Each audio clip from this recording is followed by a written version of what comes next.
भारतात गेल्या अनेक दिवसांपासून ईव्हीएम मशीन घोटाळ्याची चर्चा सुरू आहे। विरोधकांनी नेहमीच ईव्हीएम मशीनचा विरोध केला असून निवडणूक ह्या बॅलेट पेपरवरच व्हायला पाहिजे असं त्यांचं म्हणणं आहे।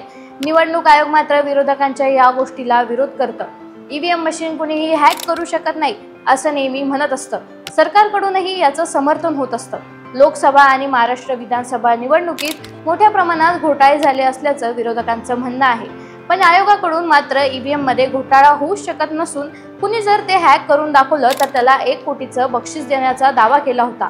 पण यातच अमेरिकेच्या गुप्तचर विभागाने ईव्हीएम मशीन हॅक करता येतं आणि निकालही बदलला जाऊ शकतो असा दावा केलाय। गुप्तचर विभागाच्या संचालक तुलसी गब्बार यांनी अमेरिकेच्या मंत्रिमंडळ बैठकीत पुरावे देऊन ही माहिती दिली आहे। त्यांच्या मते ईव्हीएम मशीन कुणीही सहजपणे हॅक करू शकतं।